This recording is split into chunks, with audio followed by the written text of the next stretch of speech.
আপনারা গার্ডিয়ানরা, আমরা ফকির না, আমাদের গার্ডিয়ান, আমরা মাইলস্টোনের গার্ডিয়ান।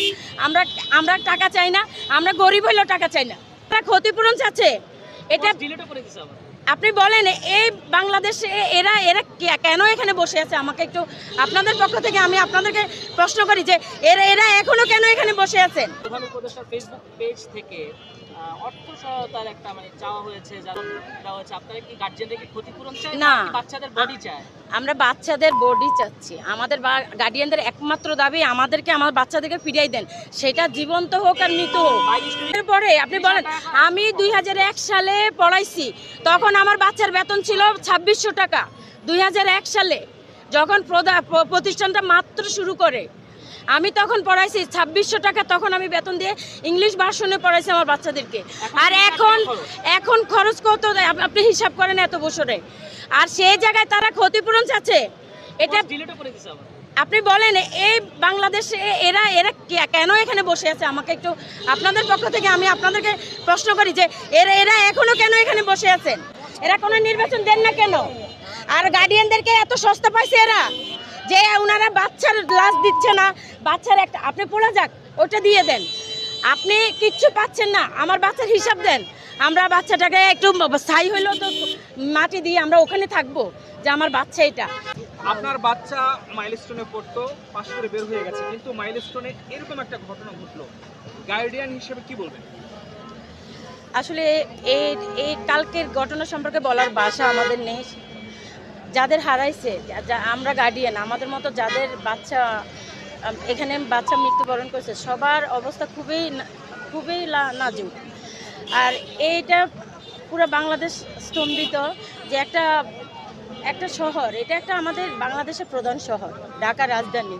সেই রাজধানীতে একটা বিধ্বস্ত বিমান, প্রশিক্ষণ বিমান, এখানে এক নম্বর কথা ওইটাই, যে একটা বিধ্বস্ত 76 সালের একটা বিমান এখানে কেন প্রশিক্ষণ দেবে, এটা হলো একটা কথা। আর কালকে যে ঘটনা ঘটছে, এই ঘটনা তো আমরা সবাই, আমরা বাংলাদেশের সব মানুষই মর্মাহত। কিন্তু এখানে একটা সমস্যা এটুকু যে ওনারা সংখ্যাটা বলে একদম ছোট, 19 জন 21 জন। এটা কি পাগলামি? একটা বিমান 4টা রুমের ভিতরে ঢুকে গেছে, ক্লাস 4, 5, 6 এর বাচ্চারা ছিল। ওই সময়টা মাত্র একটা 10 মিনিট, ওই সময়টায় একটা 10 মিনিট বাজে ছুটি হবে, কেউ কোচিং করবে, তারা থেকে যাবে। এই সময় 4টা বিমান 4টা রুমে একটা বিল্ডিংয়ে ঢুকে গেল, সেখানে আপনি একটা বাচ্চা ফিরে আসার প্রত্যাশা আমরা কেমনে করতে পারি? আপনি বলেন। থেকে গার্জিয়ানদের একটা দাবি ছিল যে আপনারা সঠিক সংখ্যাটা বলেন। হ্যাঁ, কিন্তু আজকে প্রধান উপদেষ্টার ফেসবুক পেজ থেকে অর্থ সহায়তার একটা চাওয়া হয়েছে, যারা বিত্তশালী ব্যক্তি, বড় প্রতিষ্ঠান, তাদের থেকে অর্থ সহায়তা চাওয়া হয়েছে, ক্ষতিপূরণ দেওয়া হয়েছে। আপনারা কি গার্জিয়ানদের ক্ষতিপূরণ চায় না, বাচ্চাদের বডি চায়?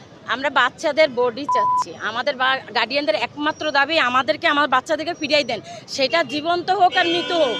এরপরে আপনি বলেন, আমি 2001 সালে পড়াইছি, তখন আমার বাচ্চার বেতন ছিল 2600 টাকা।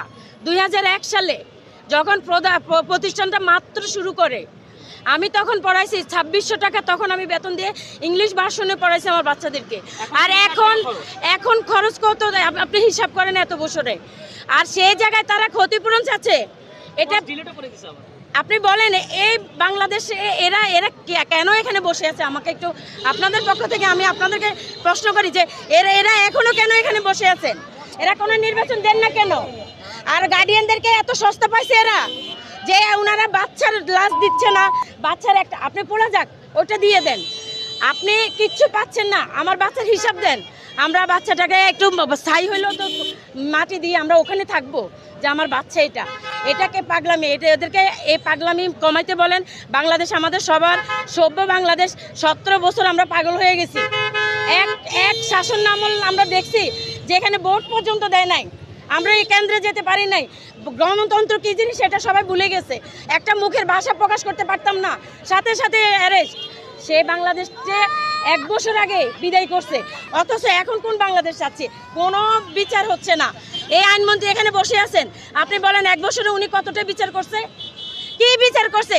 আপনাদের মতো ছেলে ফেলেদের বা একজন দোষ করতে পারে, তাকে আইন আছে, আইনের হাতে তুলে দাও, সাথে সাথে মেরে ফেলবে। এই বাংলাদেশকে আমরা কখনো দেখছি? আমরা এটা সুস্থ বিচার চাই, সুস্থ সংখ্যা চাই। আপনারা গার্ডিয়ানরা, আমরা ফকির না, আমাদের গার্ডিয়ান, আমরা মাইলস্টোনের গার্ডিয়ান। আমরা টাকা চাই না, আমরা গরিব হইলেও টাকা চাই না। আমরা গরিব, আমাদের বাচ্চা চাই। আমরা ভিক্ষা করে খাবো, তা আমাদের দরকার নাই, ওনাদের সহযোগিতা দরকার নাই। আমাদের দরকার আমাদের বাচ্চা, এক মুঠো চাই। আমরা সবাই বাংলাদেশের মানুষ, ওনাদেরকে সত্য প্রকাশ করতে বলেন, সত্যটা শিখতে বলেন। আচ্ছা, বাচ্চাদের নিরাপত্তার জন্য আপনারা এখন আসলে কি দাবি আসলে বাচ্চাদের? আমরা কোনো জায়গায় নিরাপত্তা দেখতেছি না, বাচ্চা না। আমরা বাজারে যাচ্ছি, কেউ যদি বলে যে ওই যে মনে আছে আপনাদের মেয়েদেরকে বলতো বাচ্চা চোর, কই মেরে ফেলছে বাড্ডাতে। আমরা কোনো নিরাপত্তা বাংলাদেশে কেউ পাই না, বাচ্চাদেরও নাই, কোনো নিরাপত্তা নাই। কালকে একজন প্রফেসর বলছেন যে আমি এই দেশে থাকবো না, আমি চলে যাব। আমার ওয়াইফ অ্যাসিস্ট্যান্ট প্রফেসর। হ্যাঁ, কিভাবে থাকবে? আমার ছেলে পাস বয় ছিল, এত মেধাবী, আমরা থাকবো না, আমরা কেউ এই দেশে থাকবো না। আপনি কিভাবে আপনি দেখেন, একটা প্রশিক্ষণপ্রাপ্ত বিমান ঢাকা শহরের রাজধানীর উপরে ঘুরাইতেছে। এটা কেন? 1976 সালের সেই 69 সালের সে বিমান এইটাকে এখনো চালাইতেছে। বাংলাদেশ নাকি অনেক উন্নত হয়েছে, বাংলাদেশে নাকি অনেক বিদেশে অনেক সুনাম করে। এই সুনাম আমাদের 69 সালের বিমান ঢাকা শহরের মতো 5 কোটি মানুষের মাথার উপরে ওনারা ঘুরায়। বিমান আগে পদত্যাগ হলো, বিমান বাহিনীর প্রধানকে পদত্যাগ করতে হবে। উনি কেন এই বিমান চালানোর অর্ডার দিল? ক্ষমা চাইতে হবে উনাকে, পদত্যাগ করতে হবে, উনাকে ক্ষমা করতে, ক্ষতিপূরণ দিতে হবে। প্লাস আইনমন্ত্রী উনাকে এই সত্য তথ্য উদ্ঘাটন করে আমাদের সংখ্যা বলতে হবে। গার্ডিয়ানদের এটাই দাবি, আমাদের আর কোনো দাবি নেই।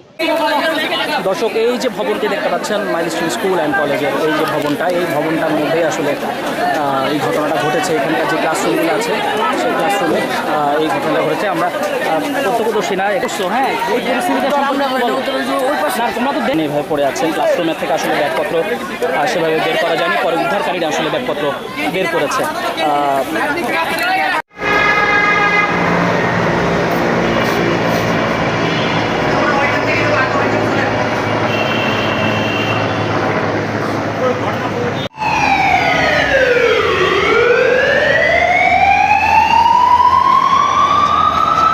দর্শক দেখতে পাচ্ছেন, এই যে সেই জায়গা, এই যে দেখেন গ্লাস ভেঙে গেছে এই জায়গাটায়,